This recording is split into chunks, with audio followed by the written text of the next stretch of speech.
마가복음 2장 13절부터 22절까지 두 번째 강론입니다. 여기에서는 네이가 부름받는 장면과 두 번째는 금신 논쟁에 대해서 이 얘기를 해볼까 합니다. 네이를 부르는 장면은 세리를 예수 그리스도의 집단에 참여하도록 부르는 것은 그 당시 1세기 상황에서 유대의 상황에서는 참으로 위험할 정도로 도발적인 행위입니다. 이는 기성정교에 대한 도전, 유대교에 대한 도전이며 유대인의 애국적 본능에 대한 반한 행동이기도 합니다. 왜 그러냐면요, 유대인들을 바라보기에는 특별히 세리 집단에 대해서는 굉장히 반감이 심해서요. 물론 그 중에서 이렇게 이제 길가에 어떤 세관을 세워놓고 오늘날 같으면은 이런 통행세를 받는 것이죠. 그런 오늘날 같은 관세청 같은 것입니다. 그런 걸 세워놓고 세금을 받는 그런 행위에 대한 반감보다는 물론 인두세를 거두는 그런 것에 대한 반감이 시작되어졌지만 특별히 정치적 세력에 빌붙어가지고 세금을 걷고 때로는 인두세 같은 경우는 착복도 많이 했어요. 그리고 이제 세금 매기는 방법이 오늘과 다릅니다. 노마가 이제 세금을 매길 때 그걸 갖다가 이제 식민지죠. 이 당시는 노마 식민지에 대해서 세금을 부여하면서 그런 행위를 해요. 이것을 돈 많은 사람한테 팔아요. 그래서 경매를 합니다. 소위 오늘날 얘기하면. 그래서 이제 우리가 기록에 보게 되면 팔레스타인 같은 경우는 300데나리온, 이제 금이죠. 300데나리온에 팔레스타인 전역에 대한 세금을 팔아요. 돈 많은 어떤 사람이죠. 그러면 그 사람이 또 다른 사람한테 그것도 경매를 합니다. 그리고 그 사람이 이제 밑에 세리들을 고용을 해서 세금을 걷는 거죠. 저희들도 세금을 그걸 돈 주고 샀으면 거기에 대해서 이익을 남겨야 되잖아요. 그러다 보니까 원래 농업법에 부여된 세금보다는 훨씬 많이 걷어가요. 그러다 보니까 수학에 그 당시에는 농촌 농업사회였으니까 수학의 50% 정도를 걷어갔다고 합니다. 그러면 농촌에서 먹고 살기 굉장히 힘들게 되니까 많은 사람들이 아예 이제 농사를 짓지 않고 그냥 놔두고 도망가 버립니다. 그리고는 부잣집이 차라리 노예가 되는 게 낫다. 그래서 노예가 되기도 했다 그래요. 그런 상황이 1세기에 거의 모든 노마의 식민지에서 벌어졌던 것입니다. 유대도 예외는 아니겠죠. 그러다 보니까 그게 이제 세금을 걷는 노마에 대한 반감도 있었지만 세금을 걷는 것에 대해서 굉장히 큰 반감이 있었던 것입니다. 그래서 우리가 유대의 어떤 노마와 갈등을 보게 되면 항상 이 세금 문제가 가운데 자리 잡고 있어요. 그래서 노마가 이제 인구조사를 하게 되거든요. 그런 것도 세금을 정확히 걷기 위한 것이기 때문에 그 자체를 유대인들은 거부하는 일도 있었던 것입니다. 그래서 이 본문은 예수가 의도적으로 택하신 입장이며 반대자들의 반응을 충분히 예상하고 자신의 뜻을 굽힐 의도가 전혀 없음을 나타내 보여주고 있습니다. 13절 예수께서 다시 바닷가에 나가심에 큰 무리가 나왔거늘 예수께서 그들을 가르치시니라. 그래서 나가심에는 이야기의 서두 이음의 역할을 합니다. 앞의 이야기와 이야기를 연결시켜주는 구실을 한다는 거죠. 다시는 예수가 바닷가에 나간 행위를 이야기하는 것 같습니다. 그래서 예수가 그 전에도 바닷가에서 여러 가르치는 행위를 했다는 표시이기도 합니다. 큰 무리라는 표현은 예수의 대중으로부터의 인기를 표현한 것입니다. 예수가 바닷가를 중심으로 그 얘기를 가르침을 펼치고 있으며 이런 어떤 장면을 소개한 부분인데요. 로버트 H. 스타인 앞에서 한번 언급했지만 바닷가에는 큰 의미를 부여할 필요가 없다라고 주장하고 있습니다. 가버나움에 대해서는 제가 앞에서 언급했지만 이미 발굴되어 있습니다. 그렇지만 그 지리적 특징을 보게 되면 가버나움은 안티파스 영지와 빌립의 영지 사이에 국경 마을의 기능을 했습니다. 이곳은 호수의 북쪽 기슭을 따라 나 있는 길을 통과하거나 배를 타고 지나가는 여행자들에게 쉽게 접근할 수 있는 그런 위치에 이치입니다. 14절 또 지나가시다가 알페아의 아들 레이가 세간에 안아 있는 것을 보시고 그에게 이르시되 나를 따르나 하시니 일어나 따르니라. 알페아의 아들 레이는 누가복음 병행구절, 이 병행구절이라는 것은 서로 같은 내용을 기록하는 것이에요. 병행구절을 제외하면 신약 어디에도 언급되지 않았습니다. 마가복음 3장 18절에서 보면 12제자 중 하나인 야고보는 알페의 아들로 언급되어 있습니다. 그 다음에 같은 병의 구절인 마태복음 9장 9절부터 13절에서는 세리의 이름은 마태이고 마태복음에 있는 12제자의 명단에 세리 마태가 포함되어 있습니다. 그래서 마태와 누가는 자신들의 병영 기사에서 세리를 표시할 때 알페의 아들이라는 명칭을 생략하고 있는 것입니다. 그래서 이제 생각할 수 있는 여러 가능성들을 따져보게 되면 마태가 두 개의 이름을 갖는 경우를 생각해 볼 수 있습니다. 우리가 신약 성서에서 등장하는 여러 인물 가운데 두 개의 이름을 가지고 있는 경우가 많죠. 그래서 사울과 바울 같은 경우 대표적인 사람이고요. 베드로와 시몬 같은 경우도 그렇습니다. 그 다음에 요한, 마가, 우리가 마가복음 기록한 사람을 요한 마가라고 그러잖아요. 마가의 경우 하나는 히브리적인 거, 앞에는 히브리적인 이름이고 다른 이름은 이제 헬라적 혹은 로마적인 이름입니다. 그래서 하지만 네이와 마태 둘 다 히브리적이라는 데는 문제가 있습니다. 그래서 여기에 대해서 여러 가지 해석이 있는데요. 이제 우리가 하나 예를 들면 사울과 바울 같은 경우 우리가 흔히 목사님이 설교할 때 사울에서 이제 바울이 되었다고 얘기를 하죠. 그래서 이제 회개한 바울, 어떤 크리스천이 된 예수를 믿게 된 바울을 얘기하는데 그에 대해서 많은 논란이 있습니다. 그래서 바울의 이름이 어디서 왔는가 하는 것이에요. 보통 한 5가지 정도의 이론이 있는데 그 중에 하나가 이 바울이라는 이름이 바울이 이제 사울이라는 이름은 가정에서 집에서 갔던 동족에서 부른 그런 이름이고 바울이라는 이름은 바울이 이제 호적에 등록된 이름이 아닌가 하는 것이에요. 그래서 바울이 이제 사역을 시작할 때 그가 불렀던 이름이 이제 바울이기 때문에 더더욱 그렇습니다.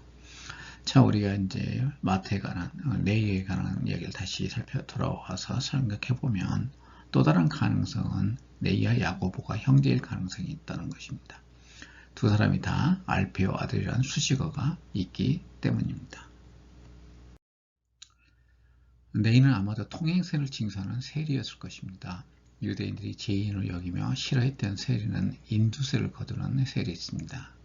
그 다음에 다시 제가 설명할 기회가 있겠지만 세리에는 크게 두 종류가 있었어요. 우리가 성경에서 나와 있는 도덕과 윤리적으로 문제가 많았던 세리는 바로 인두세를 거두는 사람이었어요. 그래서 인두세라는 것은 사람 머릿수에 따라서 이제 세금을 매기는 사람을 얘기하죠. 그래서 우리가 기록에 보게 되면 4살부터 세금을 내야 했다고 합니다.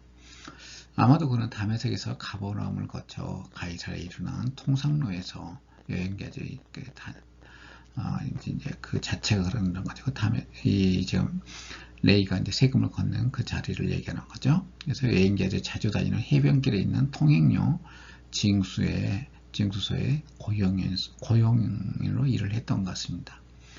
이러한 통용료들은 갈릴리와 페레아에 분봉한 헤롯 안티파스를 위한 징수했을 것입니다. 그래서 이제 우리가 예수님 당시에 예수님 태어날 때 유대 왕이었던 헤롯 왕의 아들들을 얘기하는 것입니다. 그래서 그런 아들들이 사는 지역에 헤롯 안티파스라는 그 왕이 있었어요. 그래서 이제 이 팔레스틴 지역을 넷으로 나눠서 셋으로 나눠서 지배를 했거든요. 그럴 때 헤롯 안티파스를 위해서 세금 징수를 했을 것이라는 것입니다. 세간에 안아있는 레이의 모습은 베드로와 안드레, 야고보와 요한이 바다에서 그물을 던지는 것과 유사한 모습입니다. 그래서 하나님이 제자로 부르는 자들은 자신의 아주 충실한 자들을 하나님께서 부르셨습니다. 꿈속에서 만나서 주님을 부르셨다든가 아니면 휴식하고 있는 자를 부른 게 아니라 참으로 자신의 일에 충성을 다해 자기의 최선을 다하고 있는 그런 모습 속에 있는 사람들을 부르셔서 하나님은 쓰셨다는 것입니다. 그래서 나를 따르라와 1장 17절에서 마가복음 1장 17절에서 베드로와 안드레에게 나를 따라오라는 서로 유사합니다. 네이는 베드로와 안드레, 야고보와 요한이 그랬던 것처럼 자신의 생계를 그만두었습니다. 네이의 반응인 따르다는 베드로와 요한, 야고보의 부름에 나타나지 않는 반응으로 점점 더 제자와 스승관계에 근접한 표현입니다. 그래서 고대사에서 이런 어떤 따르다 하는 것은 제자가 스승을 따르는 모습이라는 것입니다. 그게 납비들의 모습 속에서, 납비들과 제자 관계 속에서 특히 1세기 당시 예수님 당시에 잘 나타나는 표현입니다. 그래서 고대사회의 좋은 제자는 누구냐? 스승의 가르침을 하나도 빠뜨리지 않고 다음 제자에게 그대로 전하는 자라고 우리가 고대사회의 어떤 문헌에는 나타나 있습니다. 15절 그의 집에 하나 잡수실 때 많은 세리와 죄인들이 예수와 그의 제자들과 함께 앉았으니 이는 그러한 사람들이 많이 있어서 예수를 따름이라. 이게 이제 우리가 헬라어 성경에 보게 되면 기네타이라는 것을 썼는데 이게 좀 문제가 됩니다. 제 마가의 도입구로 사용되어 있는 동사인데요. 원래는 이 이야기가 이제 과거형이잖아요. 마가가 이걸 기록할 때 그건 과거 사건이기 때문에 헬라어 이제 예네토라는 과거형을 써야 되는데 그걸 쓰이지 않고 이제 현재형을 썼어요. 여기서 이제 이런 형태는 우리가 역사적 현재라고 합니다. 그래서 이야기가 과거에 일어났지만 보다 생생하게 표현하기 위해서 이걸 썼다는 것이죠. 그래서 이제 역사적 현재를 사용한 것에 대해서는 14절과의 보다 긴밀한 연결을 위한 것이며, 그래서 14절, 13절, 14절과 15절부터 17절 사이에 시간적 간격이 없다는 표현으로 이해합니다.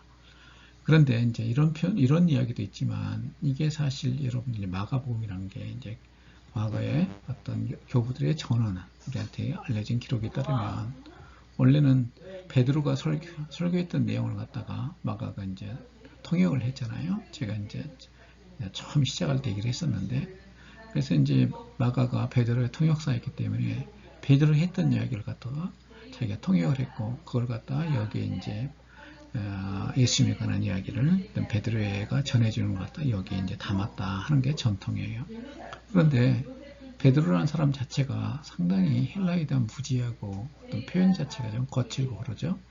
그런 과정 가운데서 이제 마가에서 많이 이렇게 이제 다듬어 적겠지만 마가복음만이 유독 이렇게 역사적 현재가 많은 것은 헬라어가 질적으로 떨어진다고 얘기를 하고 있어요.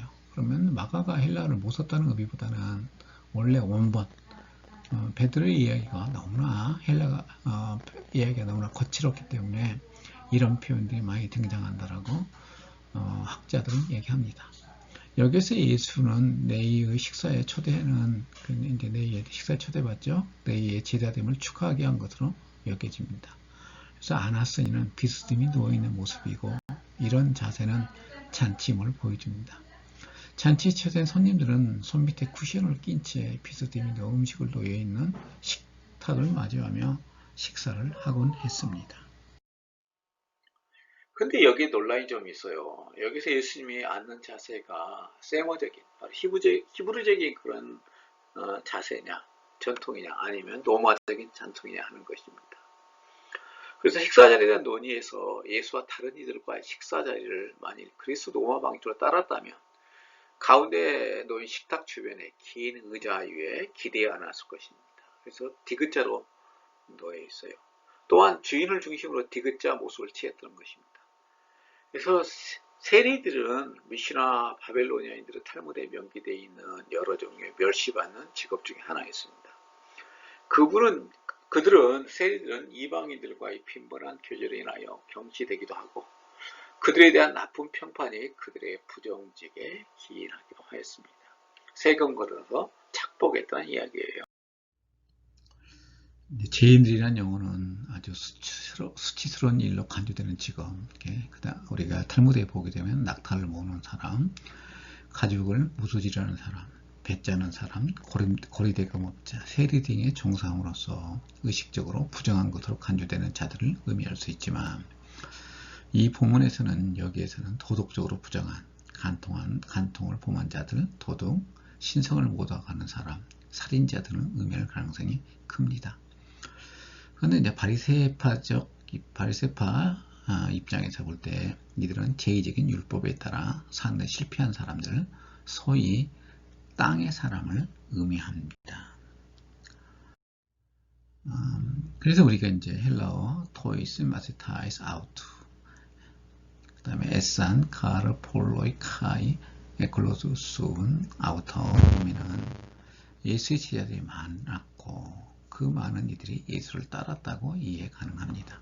그렇다면 마가는 예수의 제자들이 12에 국한되지 않았을 가능성이 여기서 보여주고 있습니다. 그래서 굴리라는 어떤 학자가 그렇게 주장하고 있죠. 여러분들 우리 주석 가운데 WBC 주석 학원 상하가 있는데요. 학원을 주석했던 사람입니다. 식사의 이법성은 예수와 함께한 자들에게만 아니라 그가 식사할 장소에 있어서 기인합니다. 왜 그러냐면요. 죄인의 집에 들어가서 식사를 했기 때문에 그래요. 그래서 죄인이라는 것은 그 자신이 이제 그 사람이 깨끗이 못한 인물일 뿐 아니라 오염됐다고 생각하는 거죠. 뿐이 아니라 그 집 자체도 그런 깨끗이 못한 집으로 낙인찍혔기 때문에 그렇습니다.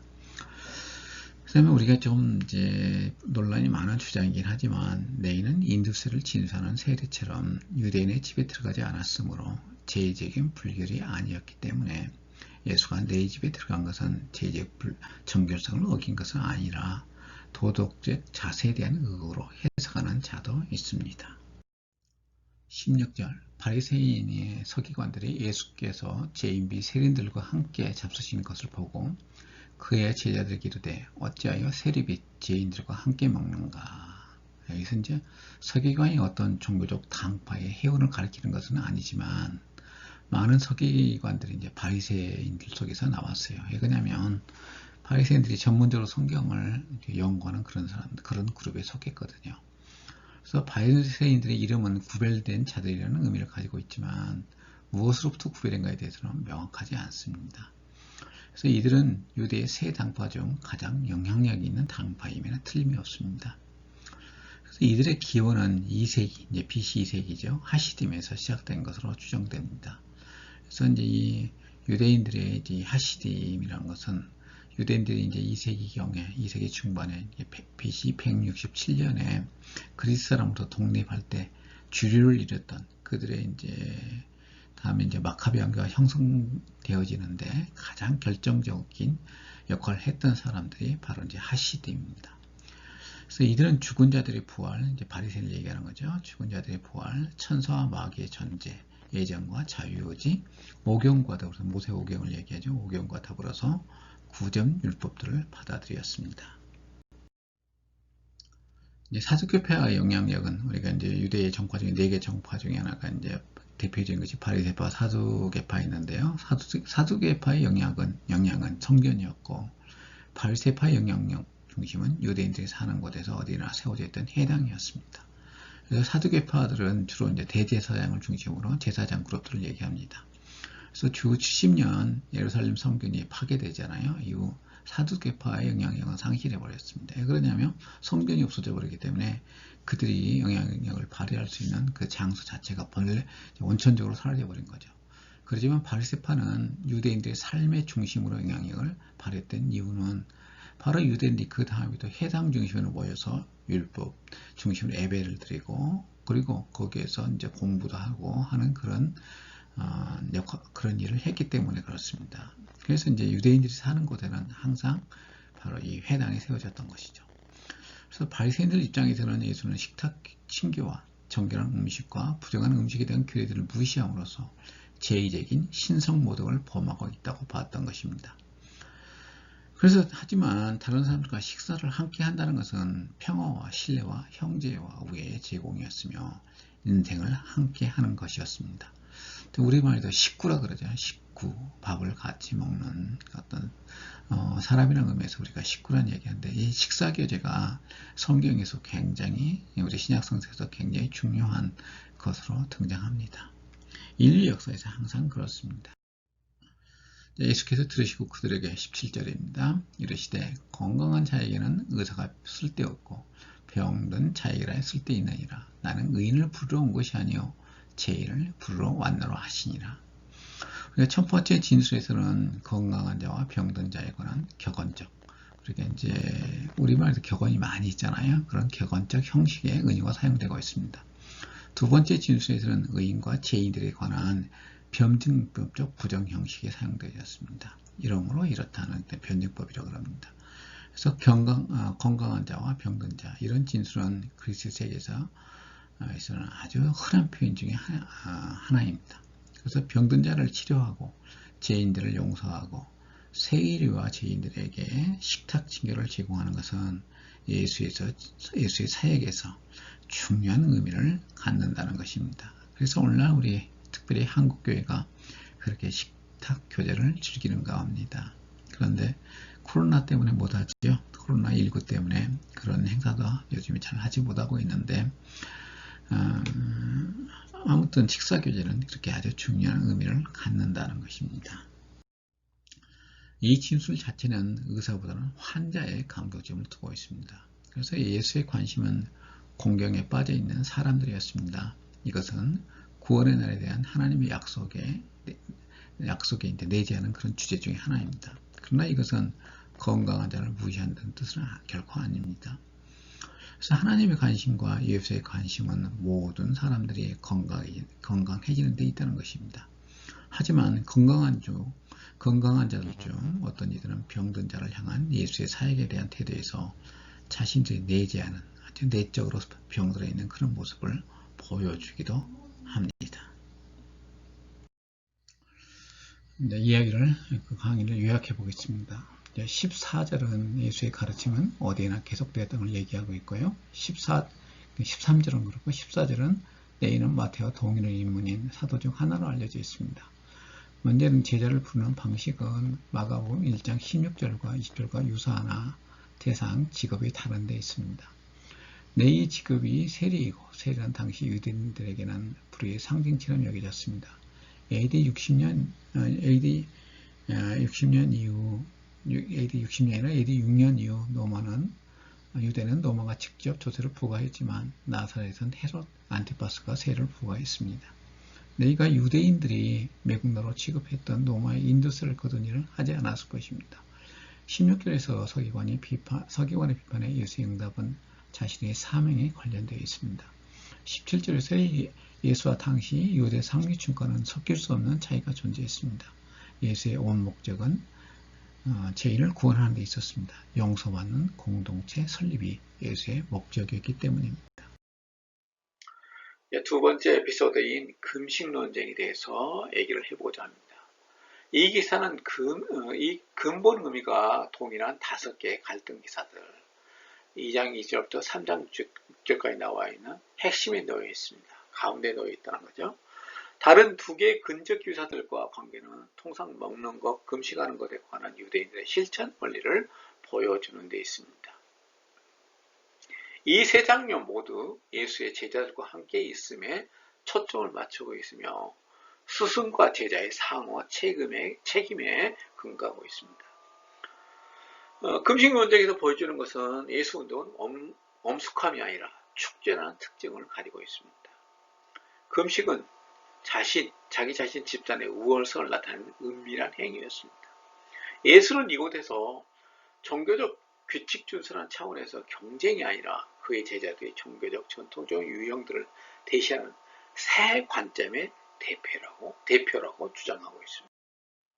18절 요한의 제자들과 바리새인들이 금식하고 있는지라 사람들이 예수께 와서 말하되 요한의 제자들과 바리새인 제자들은 금식하는데 어찌하여 당신의 제자들은 금식하지 아니하니까. 이 구절은 2장 13절부터 17절에 나오는 예수의 행동으로부터 제자들의 행동으로 초점이 변화시키고 있습니다. 요한의 금식은 분명히 금욕주의적 생활 방식과 관련되어 있었으며 다가올 왕국을 염두에 두고 하나님 앞에서의 통회와 겸손의 상징인 회개의 초점과 상하고 있습니다. 이와 달리 예수의 사역은 심지어 죄인들과 함께하는 축제 만찬과 식탁 교제를 특정 지어집니다. 예수를 따르는 사람은 그 안에서 하나님의 영록과 용서, 즉 왕국의 축복을 체험하게 됩니다. 바리새인들은 유대의 중요한 새 금식절기, 속죄일, 신년일, 과거의 불행으로 인한 국가적인 금식일 외에도 개인적으로 통해야 슬픔을 표시로 금식을 했습니다. 따라서 자신들의 금욕적인 생활 방식을 금식으로 표현한 요한의 제자들과 금식이 자신들의 신앙생활을 나타내는 중요한 특성 중 하나였던 바리새인들은 예수의 제자들과 큰 차이를 볼 수밖에 없었습니다. 요한의 제자들에 의해 제기된 질문은 금식 여부였다면 바리새인들의 질문은 금식의 시기에 관한 거였습니다. 바리새인의 제자들은 어색한 표현이다. 이런 표현들은 바리새인들은 종교적 당파였지 전문적으로 제자들을 두지 않았기 때문입니다. 이 구절은 요한의 제자들의 경향을 따른 2차적인 구분으로 보는 것이 옳습니다. 2차적인 구분이라는 것은 첫 번째 이야기를 갖다가 다른 자신들이 가진 상황을 가지고 약간 변형시켰다는 겁니다. 요한을 따르는 자들 중 일부가 예수를 따르기도 했지만 요한이 감옥에 갇힌 후에도 그의 영향은 계속되었고 사도행전 18장 25절이나 19장 1절부터 7절까지 보게 되면 그의 제자들은 광야가 아니라 갈릴리에서 일상으로 복귀한 것으로 보여집니다. 예수께서 그들에게 이르시되 혼인주 손님들이 신랑과 함께 있을 때 금식을 할 수 있느냐? 신랑과 함께 있을 동안에는 금식할 수 없느니라. 예수의 역질문을 제기하는 납비적 방식으로 얘기를 하고 있습니다. 질문 그 자체는 논제를 완전히 이해시키기에 결혼식 비유를 사용하고 있는 것입니다. 그러나 이 선언이 단순히 질문을 반복하고 답변을 강조하고 있느냐, 아니면 이것이 질문을 변경하고 예수 답변의 근본적인 취지를 변경하느냐라는 그 문제가 제기됩니다. 혼인 손님들은 세무적 표현입니다. 이런 결혼식 손님들이나 혹은 신랑의 들러리들 중 하나를 뜻합니다. 아마도 신랑에 대한 거듭된 언급은 후자를 지지하고 있습니다. 신랑과 함께 있을 때는 상징적으로 결혼 중재가 진행되고 있을 동안으로 쓰거나 또는 신랑이 개인적으로 함께 있는 시기를 의미합니다.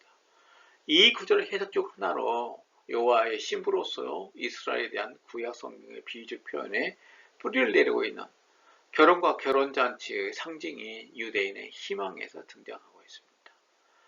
따라서 결혼식의 축하연과 관련된 경험의 내용은 구원의 시대에 대한 적절한 표현으로 보고 결혼잔치 동안에는 구원의 시대 동안으로 은유로 보여집니다. 하지만 이런 이해는 본문의 본질적인 초점인 금식의 시기에 대한 이해를 반영하고 있지 않다는 비판을 받습니다. 예수는 여기에서 금식 자체를 거부한 게 아니라 제자들이 금식하기에 적절한 때가 아니라는 것입니다. 20절 그러나 신랑을 뺏길 날에 이르러니 그날은 금식할 것이니라. 이 시점에서 신랑을 예수로 보는 알레고리적 해석은 신랑의 사라짐에 대한 언급을 통하여 분명해집니다. 첫 번째, 유대 결혼 풍습에서는 신랑이 떠나는 것이 아니라 오히려 손님이 떠납니다. 신랑이 결혼 장면에서 사라진다는 것은 매우 충격적으로 여겨집니다. 두 번째, 이 동사 사라지다는 단순히 신랑이 떠난 것과 관련되어 있습니다. 이것은 상징면에서 사용된 용법일 수도 있습니다. 또한 예수의 죽음을 가리키기 위해서 이사야 53장 8절의 죽음의 주제는 실제로 더 광범위한 논쟁 단락에 어울리며 마가복음에서 첫 번째 순환 예고입니다.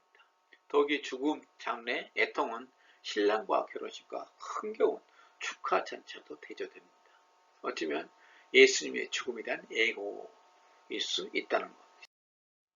21절 생괴 조각을 낡은 옷에 붙이는 자가 없나니 만일 그렇게 하면 기운 새 것이 낡은 그것을 당기어 헤어짐이 되어 더하게 되느니라. 21절과 22절은 모두 옛 것을 한계 내에 새 것을 담으려고 시도하는 것이 어리석다는 점을 설명하고 있습니다. 그래서 21절에서 메시지는 하나님 나라의 급진적이며 새로움입니다. 그래서 하나님 나라는 어떤 과거의 어떤 유대교였죠. 과거의 유대교를 또 다른 종교를 바꾸어서 새롭게 한다는 그런 의미가 아니라 완전히 새롭다는 의미입니다. 또한 이것은 당시의 종교 및 사회의 양립 불가일 뿐 아니라 타협을 시도하게 되면 파괴적인 결과를 가져올 것이라는 것입니다. 그래서 생필조각이라는 것은 의복을 만드는 데 사용하기 위해서 표백에 들어온 과정을 거치지 않는 천을 말합니다. 이 천은 줄어들 방기를 위한 융축 과정을 거치지 않아서 낡은 옷에 덧대었을 때는 난감한 파괴적인 결과를 초래하게 됩니다. 그래서 이 생배 조각을 갖다가 전혀 묻어질도 되지 않고 융축 과정을 거치지 않는 생배를 갖다가 낡은 옷에 이렇게 같이 덧대어야 되게 되면은 결국에는 두 개 다 못 쓰게 된다는 것입니다. 22절입니다. 새 포도주를 낡은 부대에 넣는 자가 없나니 만일 그렇게 하면 새 포도주가 부대를 터뜨려 포도주와 부대를 버리게 되느니라. 오직 새 포도주는 새 부대에 넣느니라 하시니라. 가죽 부대는 가죽으로 만들어졌으며 처음에는 부드럽고 유연하지만 계속 사용하게 되면 삭고 쉽게 부서지게 됩니다. 만일 새 포도주를 담게 되면 발효를 인한 압력 때문에 터져버리기 쉽습니다. 제가 저희 집이 시골이었거든요. 어렸을 때 할머니가 요즘에 얘기하는 막걸리를 담게 돼요. 담게 되게 되면 저희 할머니나 저희 조부님들은 크리스천이 아니었습니다. 그래서 막걸리를 담아서 집에서 막 먹게 되는데 그게 넘어버려요. 어떨 때는.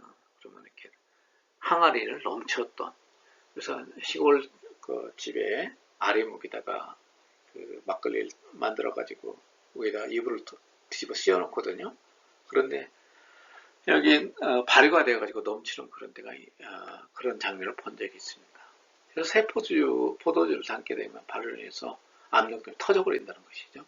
그래서 새 포도주와 생배 조각은 예수님의 가르침이고 낡은 가죽 부대와 낡은 옷은 기존의 전통적인 종교적 전통입니다.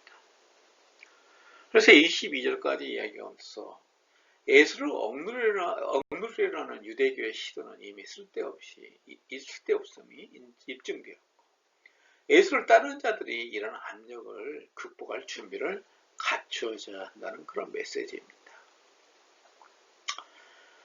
우리 기독교가 처음 예수님의 어떤 운동이 처음 시작될 때 기독교가 탄압했다는 것은 신약 성서가 잘 나타내 보여주고 있습니다. 그런데 희한하게도 유대인의 문헌에는 잘 나오지 않습니다. 이제 앞에 했던 이야기들을 이제 정리하는 그런 시간입니다. 그래서 논쟁의 시작은 금식이 아니라 유대 전통과 유대 전통의 종결자로 알려진 침례 요한과 복음의 차이는 무엇인가 하는 것입니다. 우리가 이제 침례 요한에 대해서 조금 신약 성서에 언급되어진 것 외에도 좀 알아야 될 사항이 있어요. 그래서 이제 요세푸스라는 유대의 역사가죠. 그가 전해준 것에 따르게 되면 침례 요한에 우리가 이제 마가복음에 왜 죽었는가 하는 것인데 우리가 마가복음에는 뭐라고 얘기하고 있냐면은 침례 요한이 그 당시 이제 안티파스 그 헤로데 아들이죠. 아들에게 가서 이제 비판하는 거예요. 당신 동생의 와이프를 취한 것은 율법에 어긋난다. 그러니까 이제 침례 요한을 가둬버리죠. 그러지만 어떤 잔치가 벌어졌는데 거기는 이제 왕도 참여하고 자기의 신하들과 그리고 거기에 이제 살로메라는 그 빌립의 원래는 자기 이제 안티파스 왕의 동생의 와이프였죠. 그걸 이제 강제로 자기가 취했잖아요. 그래서 이제 둘이 사는데 거기 이제 살로메가 굉장히 이제 침례 요한의 그런 이야기에 붕괴하고 있었어요. 근데 그 살로메 딸이죠. 그래서 이제 빌립과 살로메 사이에 태어났던 딸이 너무나 춤을 잘 추니까 술에 취해가지고 그 이제 안티파스 왕이 그렇게 얘기하는 것입니다. 만약에 네가 나한테 원한다면 이 왕국의 절반이나 주겠다. 술 취해서 하는 이야기죠.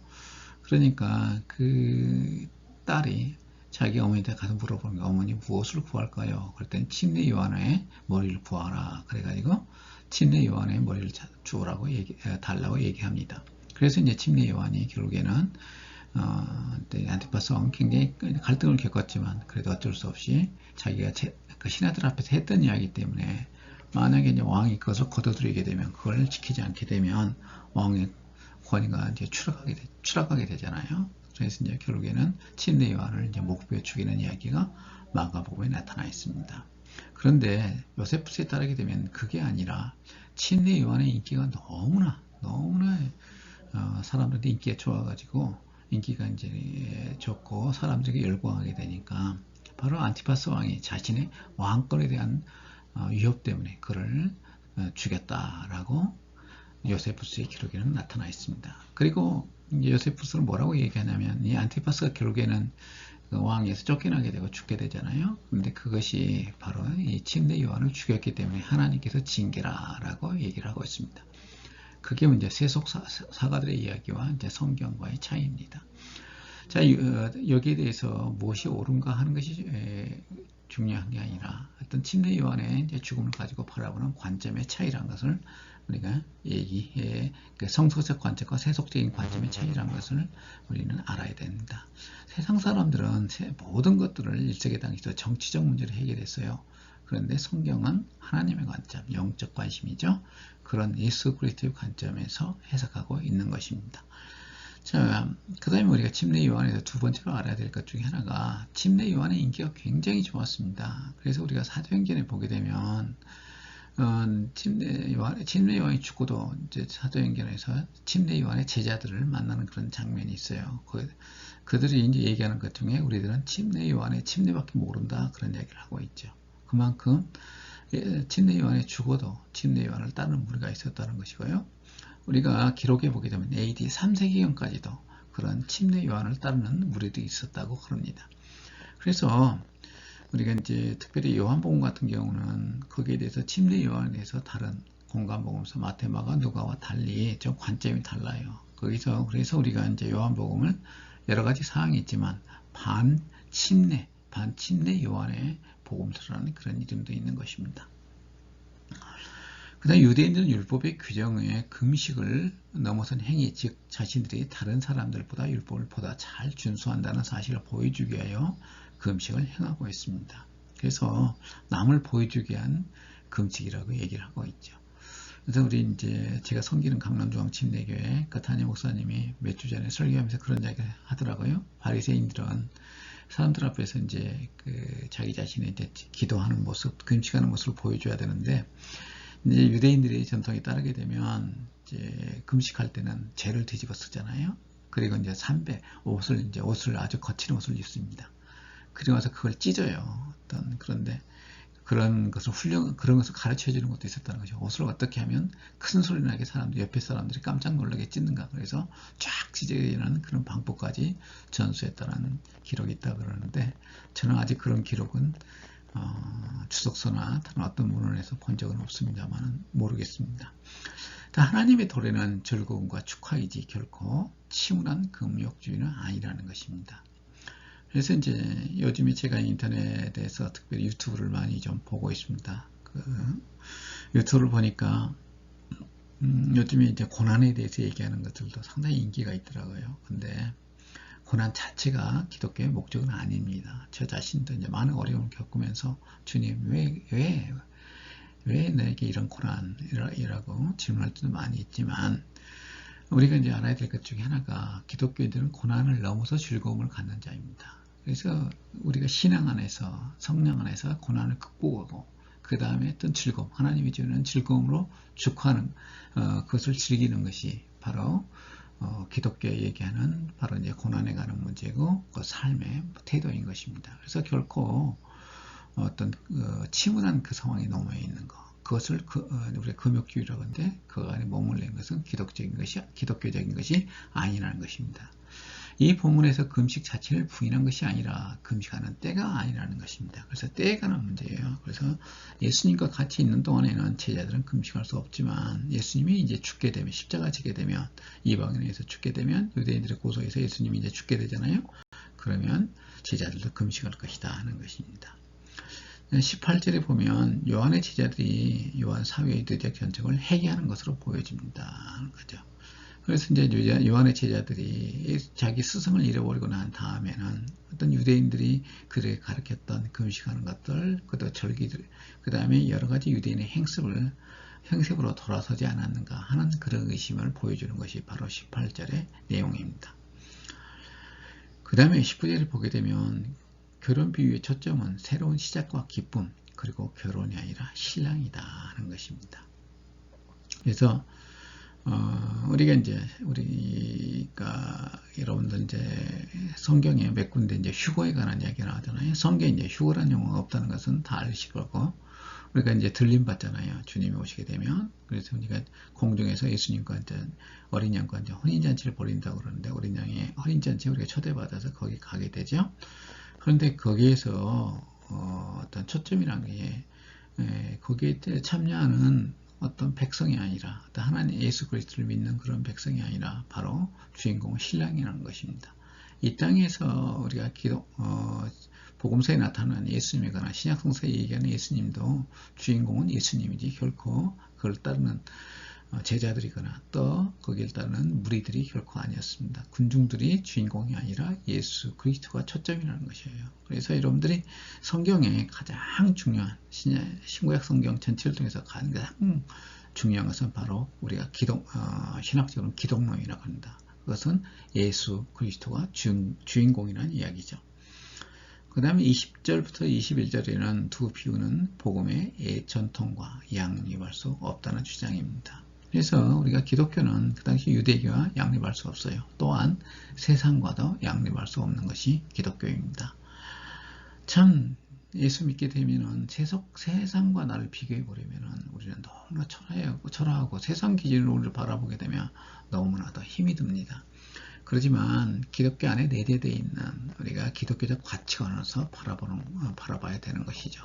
만약에 기독교적 관점이나 세속적인 그런 관점이라 생각한다면요, 큰 교회 목사들과 그리고 성공한 크리스천들, 그리고 거기에 속해 있는 여러 무리반이 의미가 있고, 농촌교회에서 또 선교사로서 해외에 나가서 수십 년 동안 고생하는 그들은 참 의미가 없는 거죠.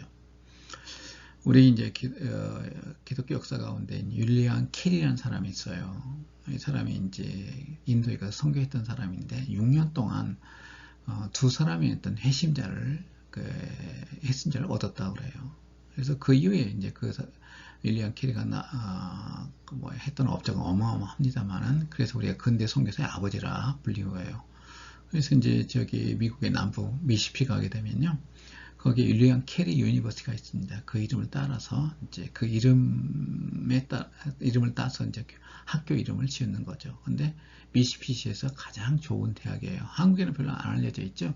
근데 한국 학생들 몇 명 있던데 거기 가보니까요. 그래서 아주 유명한 미시피 그 주에서는 아주 유명한 대학입니다. 이제 그 얘기를 얘기하는 것이 아니라 그가 6년 동안 얻었던 회심자가 2명밖에 없었다는 것이에요. 우리 삶 속에서 우리 크리스천으로서 일한다는 것, 얼마 전에 제가 어떤 간증하는 것을 봤는데, 예수 오빠라는 교회 오빠라는 그런 책이 있다고 그러대요.